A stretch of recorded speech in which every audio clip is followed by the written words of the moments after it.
से आतंकी बना अर्शदीप सिंह डल्ला का गुर्गा आखिरकार गिरफ्तार हो गया। इसे फिलीपींस से एनआईए भारत लेकर के पहुंची। रिपोर्ट देखिए।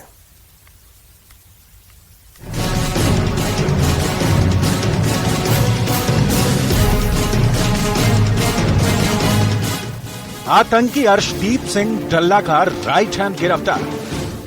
आतंकी अर्शदीप डल्ला के गिरोह को बहुत बड़ा झटका। सबसे करीबी गुर्गा गिरफ्तार। अब डल्ला कैसे करेगा पार। गैंगस्टर से आतंकी बना अर्शदीप सिंह डल्ला कनाडा में छिपा बैठा है और उसका सबसे खास गुर्गा मनप्रीत फिलीपींस में छिपा बैठा था। दो अलग अलग देशों में छिपे होने के बावजूद मनप्रीत 24 घंटे डल्ला के संपर्क में रहता था और उसका हर हुक्म बजाता था। लेकिन अब मनप्रीत अर्शदीप डल्ला के इशारे पर कुछ नहीं कर पाएगा, क्योंकि मनप्रीत पर एनआईए का शिकंजा कस चुका है। गैंगस्टर से आतंकी बने अर्शदीप सिंह डल्ला के खिलाफ भारतीय एजेंसियों को बड़ी कामयाबी हाथ लगी है। अर्शदीप सिंह डल्ला का बेहद करीबी गुर्गा मनप्रीत एनआईए की गिरफ्त में आ चुका है। बीती रात मनप्रीत को फिलीपींस से डिपोर्ट होने के बाद भारत लाया गया, जहां एयरपोर्ट पर ही एनआईए ने उसे गिरफ्तार कर लिया। मनप्रीत के साथ ही उसके भाई मनदीप को भी फिलीपींस से डिपोर्ट किया गया, उसे भी भारत लाया गया है। हालांकि मनदीप के खिलाफ भारत में कोई भी आपराधिक मामला दर्ज नहीं है। उसे अपने भाई मनप्रीत को शरण देने के आरोप में फिलीपींस से डिपोर्ट किया गया। मनप्रीत की गिरफ्तारी अर्शदीप डल्ला के लिए बहुत बड़ा झटका है और अब अर्शदीप डल्ला पर कानूनी शिकंजा कसने में एनआईए को ज्यादा मदद मिल सकती है। मनप्रीत पर पंजाब में कई बड़ी वारदातों को अंजाम देने का आरोप है। इसके अलावा फिलीपींस में रहते हुए मनप्रीत ने अर्श डल्ला के कहने पर कई बड़ी साजिशों को अंजाम दिया।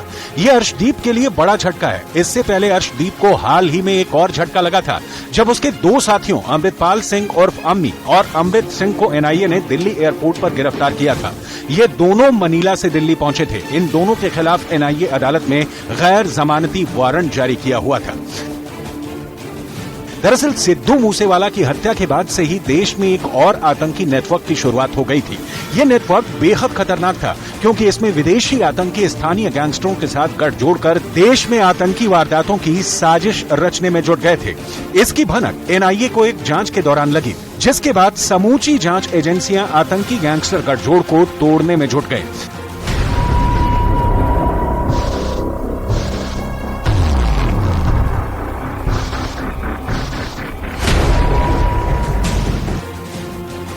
आतंकी गैंगस्टर मॉड्यूल की शुरुआत अर्श डल्ला और खालिस्तानी आतंकी हरदीप सिंह निज्जर के साथ आने से हुई।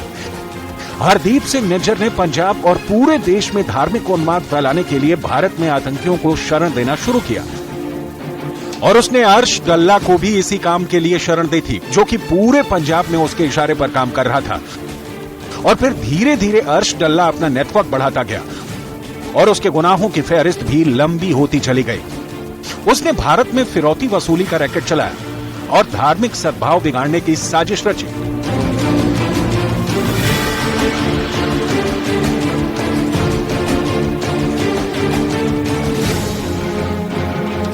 अर्श डल्ला के गुर्गे अमरीक सिंह से जांच एजेंसियों को कई अहम जानकारी मिली। उसे कुछ महीने पहले ही फिलीपींस से भारत डिपोर्ट किया गया था। हरदीप सिंह निज्जर को कुछ दिनों पहले कनाडा में मार दिया गया, लेकिन आतंकी अर्शदीप की तलाश अभी भी जांच एजेंसियों को है। अर्श डल्ला और निज्जर का गठजोड़ इस कदर खतरनाक था कि सिद्धू मूसेवाला हत्याकांड के बाद अगस्त 2022 से इस साल मार्च 2023 तक महज 10 महीने में ही 14 लोगों से करोड़ों रुपए की फिरौती इन लोगों ने वसूलने की कोशिश की। इस गैंग ने मार्च 2023 में पंजाब में एक राजनीतिक दल के नेता की हत्या का प्लान भी बनाया था। हालांकि अब मनप्रीत समेत अर्शदीप के करीब 4 बेहद खास गुर्गे कानून के शिकंजे में हैं, जिसके बाद अर्शदीप का गिरोह और उसका नेटवर्क काफी कमजोर हो चुका है।